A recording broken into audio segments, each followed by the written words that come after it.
जय हिंद my dear students, welcome at captain Batra classes at the platform of MMC. अपने online lecture में today के आज के लेक्चर में मैं आपको प्रेजेंट इंडेफिनिट टेंस के यूजेस बताने चल रहा हूं। आप जानते हैं कि टेंस को पढ़ने में सबसे जो इम्पॉर्टेंट चीज़, जो सबसे महत्वपूर्ण चीज़ है, वो ये है कि किस समय हम कौन सा टेंस प्रयोग करेंगे, बजाय इसके कि जिन वाक्यों के अंत में ता है, ती है, तू है आता है तो ये प्रेजेंट इंडेफिनिट टेंस की पहचान है। बजाय इस चीज़ पर फोकस करने के, हमें फोकस किस चीज़ पर करना है, हमारे एग्जामिनेशन में क्वेश्चंस कहाँ से आते हैं। तो आप जानते हैं क्वेश्चंस जो आते हैं वो यूजेस से आते हैं कि कहाँ पर प्रेजेंट इंडेफिनिट टेंस का प्रयोग करेंगे, कहाँ प्रेजेंट कंटिन्यूअस होगा, कहाँ प्रेजेंट परफेक्ट होगा, कहाँ प्रेजेंट परफेक्ट, कहाँ पर कौन सा टेंस हम प्रयोग करेंगे। ये टेंस के यूजेस जो होते हैं they are very much important. तो आज मैं आपको प्रेजेंट इंडेफिनिट टेंस के यूज को डिस्कस करने चल रहा हूं कि प्रेजेंट इंडेफिनिट टेंस का प्रयोग हम कहाँ कहाँ पर करेंगे। बड़े ही ध्यान से आप समझेंगे कि कहाँ पर कौन सा टेंस हम प्रयोग करें, क्योंकि इसी पर बेस्ड क्वेश्चन आपके एग्जामिनेशन में आते हैं। एग्जामिनेशन में क्वेश्चन कभी भी रटने वाली स्टाइल से नहीं आएंगे, हमेशा इस चीज से आएंगे कि हम कहाँ पर कौन सा टेंस प्रयोग करेंगे। और हालांकि एग्जामिनेशन में जो क्वेश्चन पूछते हैं तो क्वेश्चन हमेशा ट्विस्ट लेकर के होते हैं, तो उसके लिए जरूरी है कि आप इसको अच्छे से समझें। जैसे प्रेजेंट इंडेफिनिट टेंस का पहला प्रयोग क्या है। प्रेजेंट इंडेफिनिट टेंस का सबसे पहला और सबसे जरूरी प्रयोग यह है कि टू शो एन एक्शन, यानी प्रेजेंट इंडेफिनिट टेंस का यूज हम ऐसे कार्य को, ऐसे एक्शन को, ऐसी घटना को दिखाने के लिए करते हैं दैट हैपन्स एट प्रेजेंट, जो प्रेजेंट में घटित होता है इन जनरल सेंस, यानी जनरल सेंस में सामान्य वर्तमान को दिखाने के लिए। सामान्य रूप से अगर प्रेजेंट में कोई घटना घटित होती है तो ये प्रेजेंट टेंस की यही तो पहचान है कि अगर कोई कार्य वर्तमान समय में घटित होता है तो उसको दिखाने के लिए हम क्या करते हैं, प्रेजेंट इंडेफिनिट टेंस का यूज करते हैं।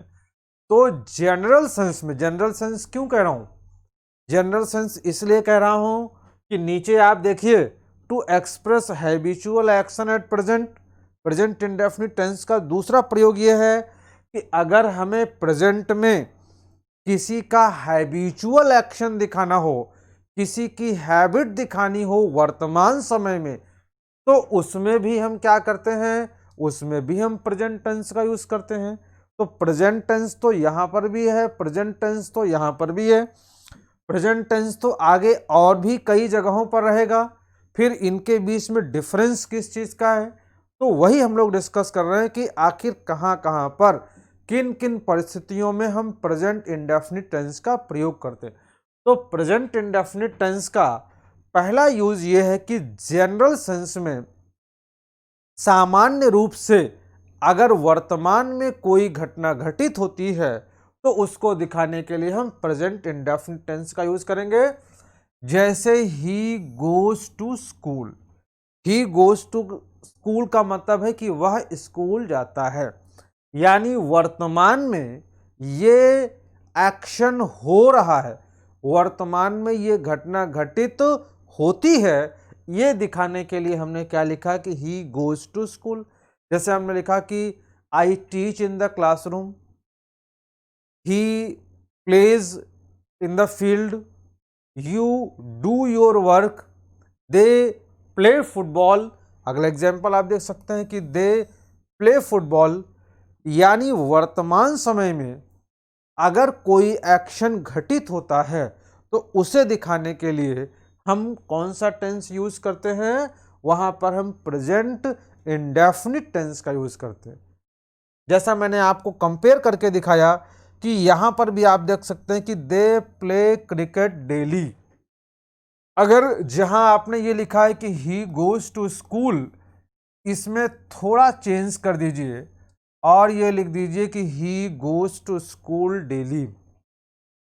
जैसे ही इसमें हमने डेली लिखा, अब इसका फंक्शन चेंज हो गया। जब आप ये कहते हैं कि he goes to school daily, इसका मतलब आपने ये दिखाया है कि ये जो एक्शन है ये रेगुलर बेसिस पर हैपन हो रहा है।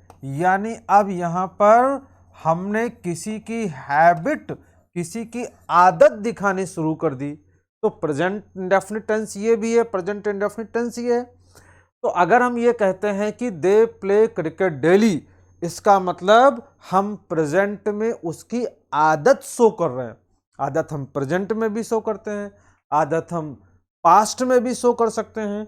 तो इस प्रकार से प्रेजेंट इंडेफिनिट टेंस का पहला यूज ये है कि वर्तमान समय में अगर कोई घटना घटित होती है तो उसको दिखाने के लिए हम प्रेजेंट इंडेफिनिट टेंस का यूज करेंगे। दूसरा यह है कि to express habitual action at present, अगर प्रेजेंट में हमें किसी की हैबिट दिखानी हो, अगर हमें यह दिखाना हो कि ये उसकी आदत है, लेकिन वर्तमान समय में दिखाना हो, तो वर्तमान में किसी की हैबिट दिखानी हो तो उसके लिए हम क्या करते हैं, प्रेजेंट इंडेफिनिट टेंस का यूज करते हैं।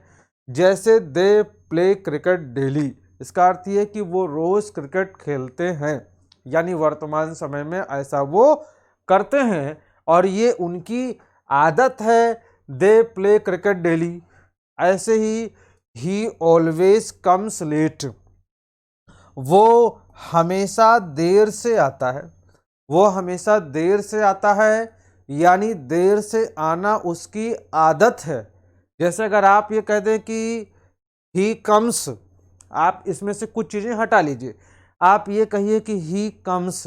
ही कम्स का मतलब ये है कि वह आता है, यानी वर्तमान में ये कार्य होता है। लेकिन अगर आप ये कहें कि ही ऑलवेज कम्स लेट, यानी वह हमेशा देर से आता है, तो हमेशा देर से आता है तो ये उसकी हैबिट है, ये उसकी आदत को शो कर रहे हैं वर्तमान समय में। तो अगर हमें वर्तमान में किसी की हैबिट शो करनी हो, to express habitual action at present, present में किसी की आदत शो करनी हो तो उसमें हम क्या करते हैं, प्रेजेंट इंडेफिनिट टेंस का यूज करते हैं। दो एग्जाम्पल मैंने आपको बताए कि दे प्ले क्रिकेट डेली और ही ऑलवेज कम्स लेट। और अगर आप एग्जाम्पल देखना चाहें तो और भी आप एग्जाम्पल देख सकते हैं। जैसे हमने कहा कि often I often go to watch movie, go to watch movie in the evening. इसका अर्थ यह है कि मैं प्रायः मैं शाम को मूवी देखने जाता हूँ। तो ये क्या हो गया, दिस इज माई हैबिट। तो अगर हमें प्रेजेंट में किसी की आदत शो करनी होगी तो प्रेजेंट इंडेफिनिट लेंगे। प्रेजेंट में कोई कार्य घटित होता है ये शो करना होगा तो प्रेजेंट इंडेफिनिट लेंगे। दो मैंने आपको प्रेजेंट इंडेफिनिट के यूजेस बताए। अब हम अगले प्रयोग में आते हैं कि प्रेजेंट इंडेफिनिट के और क्या यूजेस होते हैं। तो नेक्स्ट है कि टू एक्सप्रेस प्लान्ड फ्यूचर। ध्यान देते रहेंगे क्योंकि बहुत ज़रूरी है, हम सारे जो यूजेस हैं उनके बीच में कंपैरिजन करते रहें। इसलिए मैंने आपको प्रेजेंट इंडेफिनिट का पहला प्रयोग और दूसरे प्रयोग में आपको कंपैरिजन शो किया। अब हम नेक्स्ट यूज देखते हैं। नेक्स्ट यूज ये है कि टू एक्सप्रेस प्लान्ड फ्यूचर, यानी अगर हमें कहीं पर प्लान्ड फ्यूचर दिखाना हो। प्लान्ड फ्यूचर, आप देखिए अभी थोड़ी देर पहले एक दिन हम लोगों ने ये डिस्कस किया था कि फ्यूचर में अगर कोई काम घटित होता है तो उसे दिखाने के लिए फ्यूचर इंडेफिनिट लेंगे। लेकिन प्लान्ड फ्यूचर क्या है, प्लान्ड फ्यूचर का मतलब ये है कि अगर हमने अपने फ्यूचर को प्लान कर लिया हो, जैसे एग्जाम्पल देखिए, आवर कॉलेज ओपन्स इन जुलाई। ये देखने में तो आपको लगता है कि प्रेजेंट इंडेफिनिट है, लेकिन ध्यान दीजिए ये प्रेजेंट इंडेफिनिट होने के बावजूद भी काम प्रेजेंट का नहीं कर रहा है, बल्कि काम ये करता है फ्यूचर का। जब आप कहते हैं कि आवर कॉलेज ओपन्स इन जुलाई, तो इसका मतलब क्या है? इसका मतलब ये है कि our college will open in July. यानी ये लिखा तो प्रेजेंट इंडेफिनिट है, लेकिन ये काम किसका करता है? काम फ्यूचर इंडेफिनिट का करता है। लेकिन फ्यूचर इंडेफिनिट का काम करने के बावजूद जब आप ये कहोगे कि our college will open in July और our college opens in July, दोनों में डिफरेंस है। डिफरेंस क्या है? ये जो विल ओपन इन जुलाई है ये जनरल फ्यूचर है। अगर हमें फ्यूचर की बात करनी होती है तो हम फ्यूचर इंडेफिनिट का यूज करते हैं। लेकिन जब हम कोई चीज को प्लान कर लेते हैं, एक तरीके से अगर हमने किसी भी इंसिडेंट को, किसी भी चीज को निश्चित कर लिया कि हम ऐसा करेंगे, तो उसे हम क्या कहते हैं? उसको हम प्लान्ड फ्यूचर कहते हैं। जैसे जब हम ये बोलते हैं कि आवर कॉलेज ओपन्स इन जुलाई, इसका मतलब ये है कि हमारे कॉलेज बंद होने से पहले ही हमको ये बात पता हो गई थी कि हमारा कॉलेज जुलाई में खुलेगा। यानी ये क्या है? ये सारी चीज़ें प्लान्ड हैं, ये सारी चीज़ों की योजना बन चुकी है।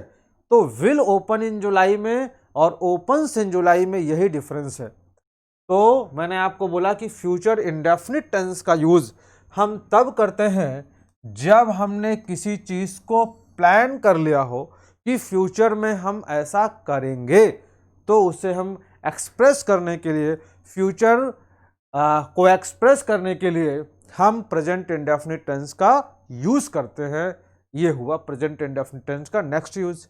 और एग्जांपल देखिए, American president visits India next month. अगर आप इसकी हिंदी निकालिए तो इसका मतलब है कि अमेरिकन प्रेसिडेंट अगले महीने इंडिया को विजिट करेंगे।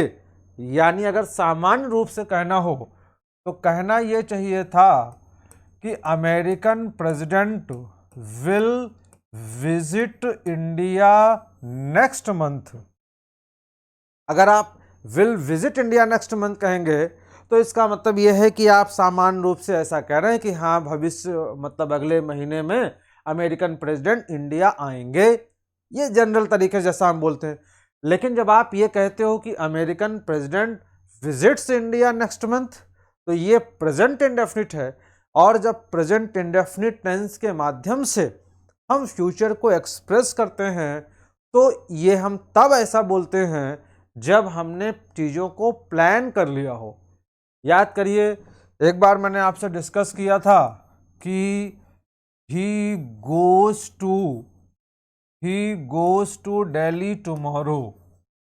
अगर मैं ये कहूँ कि he goes to Delhi tomorrow, और मैं ये कहूँ कि he is going to Delhi tomorrow, और मैं ये कहूँ कि he will go to Delhi tomorrow, अगर इनका मतलब आपसे पूछा जाए तो he will go to Delhi tomorrow का मतलब यह है कि वो कल दिल्ली जाएगा।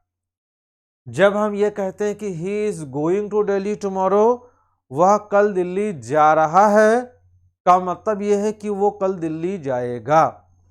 He goes to Delhi tomorrow का मतलब यह है कि वह कल दिल्ली जाएगा। यानी यहां पर ये तीनों ही टेंस अलग अलग हैं। ये प्रेजेंट इंडेफिनिट है, ये प्रेजेंट कंटिन्यूअस है, और ये फ्यूचर इंडेफिनिट है। लेकिन टेंस अलग अलग होने के बावजूद ये तीनों ही टेंस किसकी बात करते हैं? ये तीनों ही टेंस प्रेजेंट और प्रेजेंट कंटिन्यूअस और फ्यूचर, ये तीनों ही टेंस बात किसकी कर रहे हैं? बात ये फ्यूचर की कर रहे हैं। लेकिन जब आप फ्यूचर इंडेफिनिट टेंस के माध्यम से फ्यूचर कहेंगे तो वो फ्यूचर अलग है। जब प्रेजेंट इंडेफिनिट टेंस के माध्यम से या प्रेजेंट कंटिन्यूअस टेंस के माध्यम से फ्यूचर टाइम को एक्सप्रेस करेंगे तो वहां पर इन दोनों का यूज अगर हम करते हैं, प्रेजेंट कंटिन्यूअस का और प्रेजेंट इंडेफिनिट का फ्यूचर को दिखाने के लिए, तो इनका प्रयोग हम तभी करते हैं जब हमने सारी चीजों को प्लान कर लिया हो, यानी प्लान्ड फ्यूचर को दिखाने के लिए हम प्रेजेंट इंडेफिनिट टेंस का प्रयोग करते हैं। तो इस प्रकार से ये प्लान्ड फ्यूचर दिखाना होगा तो हम क्या करेंगे? प्रेजेंट इंडेफिनिट टेंस का यूज करेंगे। प्रेजेंट इंडेफिनिट टेंस का नेक्स्ट यूज है जो आप सभी को मालूम होगा संभवतः, कि टू शो यूनिवर्सल ट्रुथ।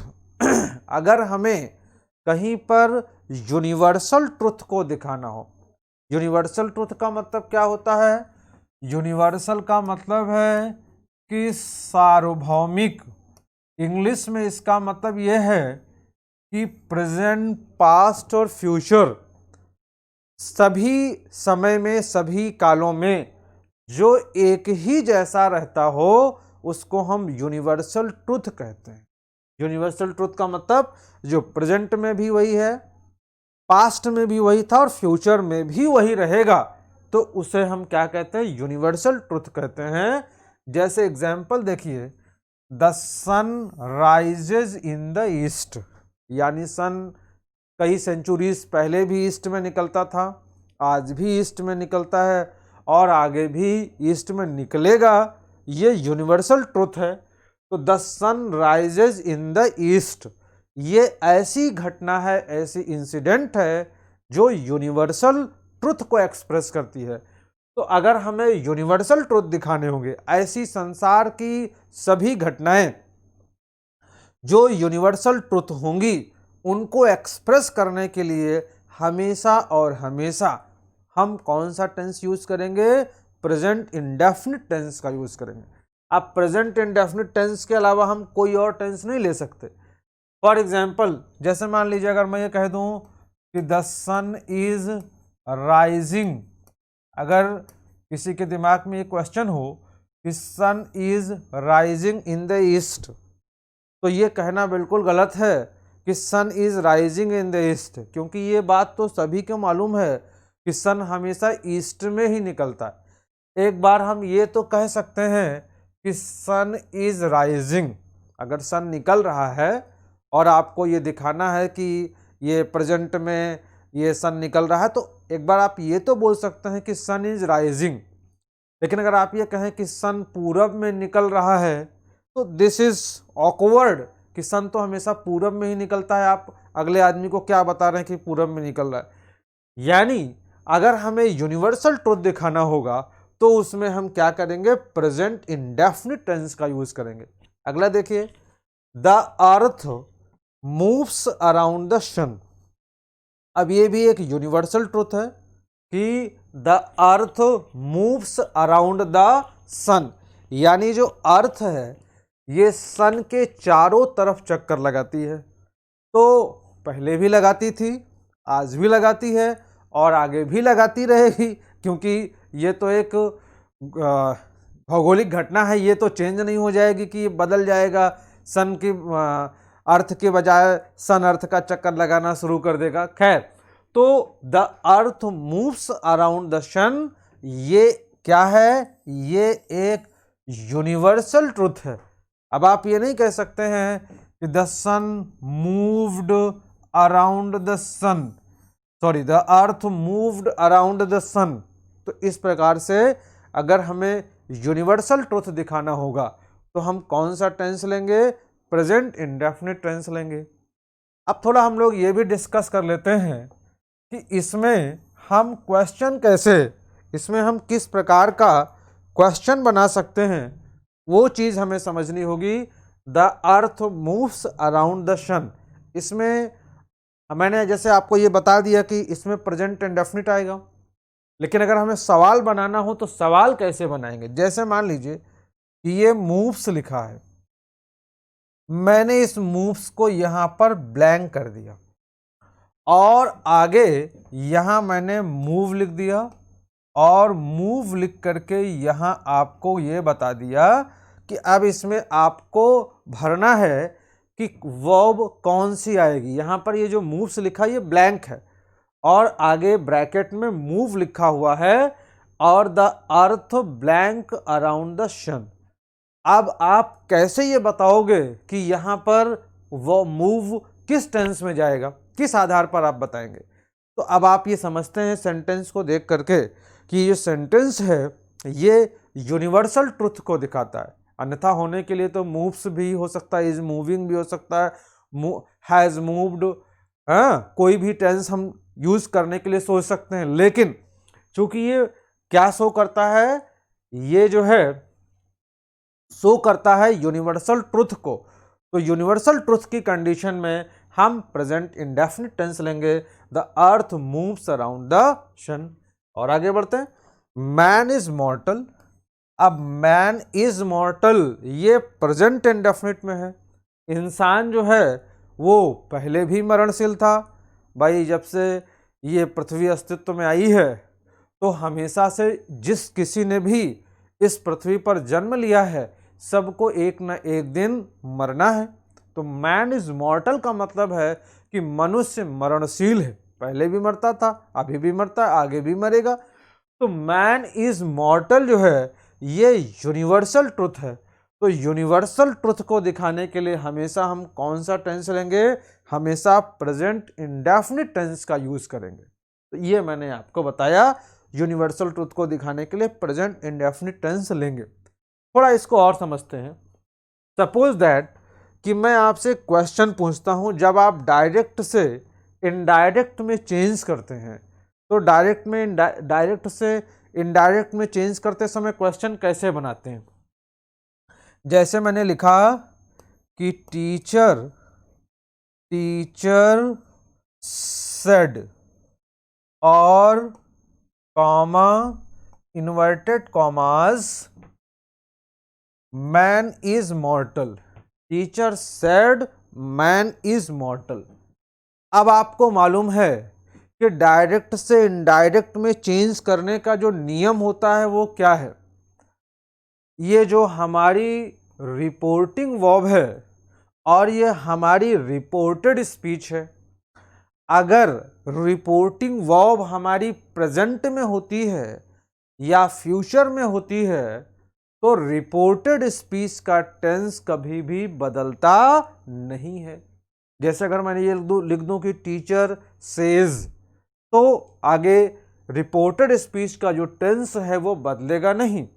लेकिन अगर रिपोर्टिंग जो हमारी वर्ब है अगर वो पास्ट में है, तो आप सबको मालूम है कि रिपोर्टिंग वर्ब अगर पास्ट में होती है तो रिपोर्टेड स्पीच का जो टेंस होता है वो आगे पास्ट में चेंज हो जाता है। जैसे teacher said, comma inverted comma, जब आप इसको चेंज करेंगे तो ये क्या हो जाएगा? कॉमा इन्वर्टेड कॉमास हट जाएंगे, दैट हो जाएगा टीचर सेड दैट। अब इस नियम के हिसाब से यहां पर क्या हो जाना चाहिए था? यहां पर होना चाहिए था कि वॉज, क्योंकि अगर प्रेजेंट इंडेफिनिट है तो किस में चेंज हो जाना चाहिए? पास्ट इंडेफिनिट में चेंज होना चाहिए। लेकिन कोई भी विद्यार्थी इसको ये नहीं बोलेगा कि teacher said that man was मॉर्टल, सभी यही बोलेंगे teacher said that man is मॉर्टल। अब ऐसा क्यों हुआ? ऐसा इसलिए हुआ कि अगर ये यूनिवर्सल ट्रुथ है तो हर दशा में, चाहे नरेशन का या किसी भी नियम के अनुसार कहीं कुछ भी चेंज हो रहा हो, लेकिन अगर ये यूनिवर्सल ट्रुथ है तो किसी भी दशा में इसका टेंस बदलेगा नहीं, हमेशा प्रेजेंट इंडेफिनिट ही रहेगा। यह मतलब है कि यूनिवर्सल ट्रुथ रहेगा तो प्रेजेंट रहेगा। चलिए नेक्स्ट देखते हैं। अगला है कि प्रेजेंट इंडेफिनिट टेंस का और हम कहां पर यूज करेंगे। ये बहुत ही इंपॉर्टेंट है, वेरी इंपॉर्टेंट ये रूल है, मैं आपको बताने चल रहा हूं। इसको आप बहुत ध्यान से समझेंगे।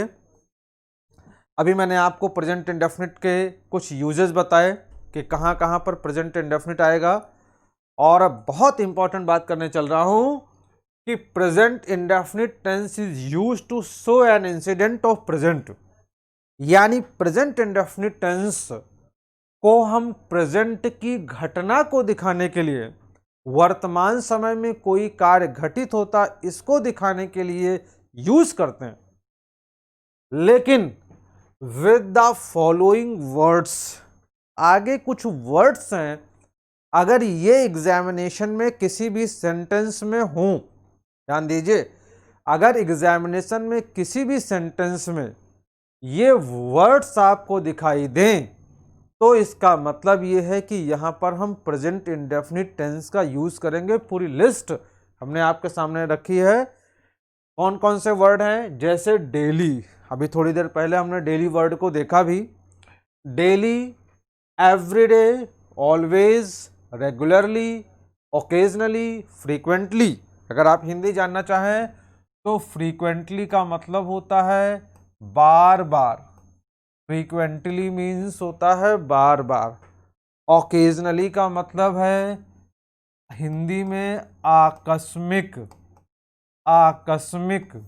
और स्कैर्सली नहीं, स्कैर्सली का मतलब है मुश्किल से, स्कैर्सली मीन्स होता है मुश्किल से। और इसके पहले ऑफन यानी प्रायः, अक्सर। वंस एक बार, ट्वाइस का मतलब दो बार। वंस अ वीक या once a month, twice a week या twice a month, once a year या ट्वाइस अ ईयर। इन सबको आप एक साथ समझेंगे। यहां पर वंस और ट्वाइस लगे हैं, फिर इसके बाद वीक है, मंथ है, ईयर है, यानी once a week, once a month, once a year, twice a week, twice a month, twice a year, इस प्रकार से। तो ये वर्ड्स ऐसे ही सेल्डम, सेल्डम का मतलब कभी कभी, सेल्डम मीन्स क्या होता है? कभी कभी। नेवर का मतलब कभी नहीं। हार्डली और स्कैर्सली दोनों सेम है, इसका भी अर्थ है मुश्किल से और इसका भी अर्थ है मुश्किल से। यूजुअली का मतलब है सामान्यतः, तो ये इसकी मीनिंग हो गई। समटाइम्स का मतलब है कभी कभी। तो ये आप देख सकते हैं समटाइम्स में और सेल्डम में डिफरेंस है। सेल्डम का मतलब है कि यदा कदा, यानी ना के बराबर, और समटाइम्स का मतलब है कभी कभी यानी कई बार, ये फ्रीक्वेंसी को दिखाता है। तो आपने ये देखा कि ये कुछ वर्ड्स हैं जो अगर एग्जामिनेशन में अगर सेंटेंस के फॉर्म में आए या स्पॉटिंग एरर के फॉर्म में आए, कहीं पर भी इनका हम प्रयोग करें, इनके साथ हम हमेशा प्रेजेंट इंडेफिनिट टेंस का यूज करते हैं। पहला एग्जांपल देखिए, जैसे they always help each other. अब यहां पर ये ऑलवेज आया हुआ है, they always help each other. तो ऑलवेज की वजह से हमने क्या किया? इसमें प्रेजेंट इंडेफिनिट टेंस का यूज किया। They always help each other. हालांकि आप जानते हैं इंग्लिश लैंग्वेज में ऐसा किसी भी चीज़ का कोई पक्का कानून नहीं है। जैसे मान लीजिए अगर किसी को ये कहना हो कि they always help each other, भाई अगर मैं ये कहूँ कि वो हमेशा एक दूसरे की मदद करते हैं तो ये प्रेजेंट की बात हो गई। अगर हमें किसी घटना को पास्ट में ले जाकर के बोलना हो कि वो हमेशा एक दूसरे की मदद करते थे, मान लीजिए मुझे ये बात कहना ही हो, तो कैसे कहेंगे? सिवाय ये कहने के कि they always help each other. तो इस हिसाब से तो हमारा नियम ये गलत हो गया कि भाई हमने कहा कि ऑलवेज होगा तो प्रेजेंट इंडेफिनिट होगा। अभी ये भी कह रहे हैं कि ऑलवेज है और पास्ट इंडेफिनिट होगा। तो ये दोनों ही सही हैं, गलत कोई नहीं है। लेकिन एग्जामिनेशन में जब भी क्वेश्चन बनाया जाएगा तो ध्यान रखेंगे क्वेश्चन हमेशा इसी आधार पर बनाया जाता है कि अगर ऑलवेज आया हुआ है तो सेंटेंस का जो स्ट्रक्चर है वो क्या बनता है, वो हमेशा प्रेजेंट इंडेफिनिट टेंस का बनेगा। जैसे मैं एक और आपको एग्जांपल बताता हूं। जैसे अगर मैं ये लिखूं कि ही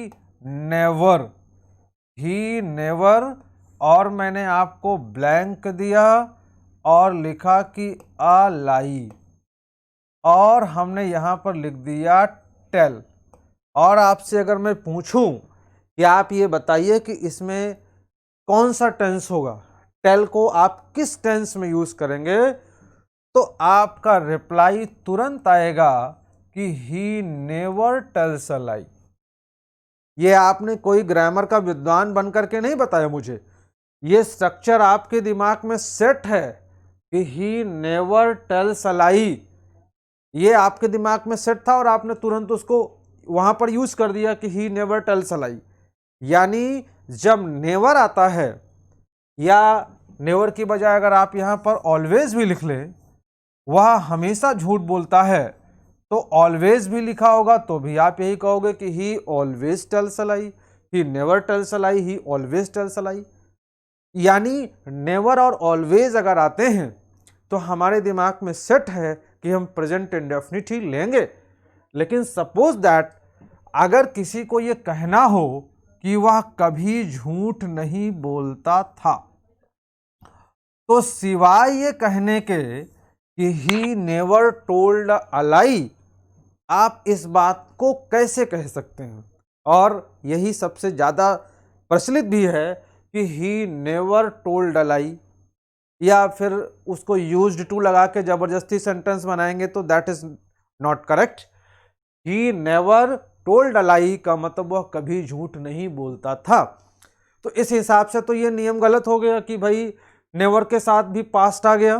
तो इस प्रकार से आप ये ध्यान रखेंगे कि यूज होने के लिए तो नेवर और भी टेंसेस में जा सकता है, लेकिन जनरली जब भी एग्जामिनेशन में क्वेश्चन बनेगा वो ऐसे ही बनेगा। जैसे मैंने अभी आपको बताया कि अगर मैं यहां पर हेल्प लिख दूं और हेल्प लिख करके इसको ब्लैंक कर दूं, they always blank each other, और यहां हेल्प लिखा है तो आप यही बोलेंगे कि they always help each other. ऐसा ही स्ट्रक्चर हमारे दिमाग में होता है और ऐसा ही क्वेश्चन बना के पूछने वाले का इंटेंशन और क्वेश्चन की दिशा हमेशा ऐसी ही होती है। ठीक है, अगला क्वेश्चन देखिए। I get up every day early in the morning. अब आप देखिए एवरी डे आया हुआ है, तो एवरी डे आया हुआ है तो यहां ये गेट अप लिखा हुआ है।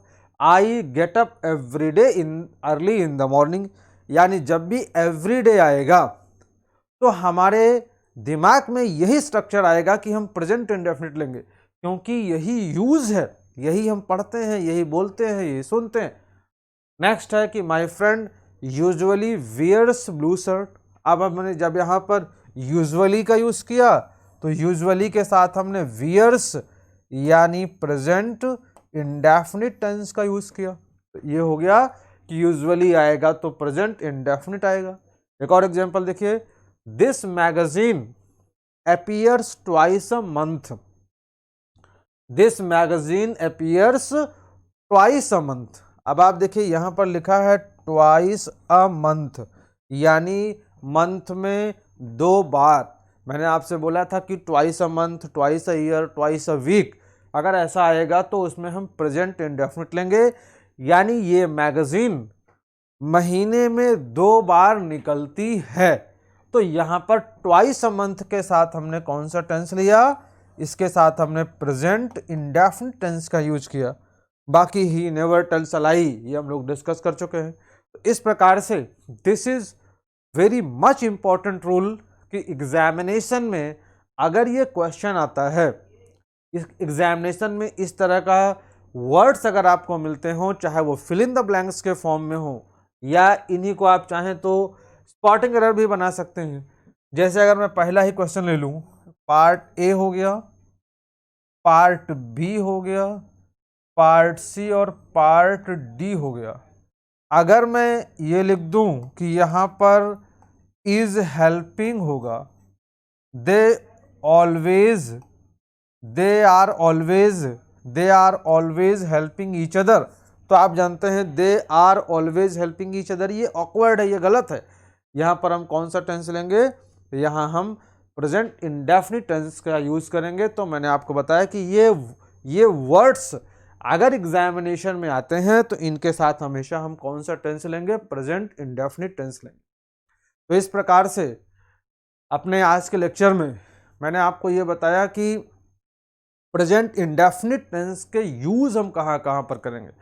हालांकि जब आप इन पर एक्सरसाइज करेंगे, क्वेश्चंस को सॉल्व करेंगे, तो आपको वेरीड कंडीशंस मिलेंगी जिन कंडीशंस में आपको इन टेंसेस को यूज करना होता है। तो इस पर क्वेश्चन जब आप करोगे तो ये कॉन्सेप्ट आपका और क्लियर होगा। आई थिंक कि मेरी बात आपको समझ में आई होगी और आप इससे बेनिफिटेड होंगे। Thank you so much.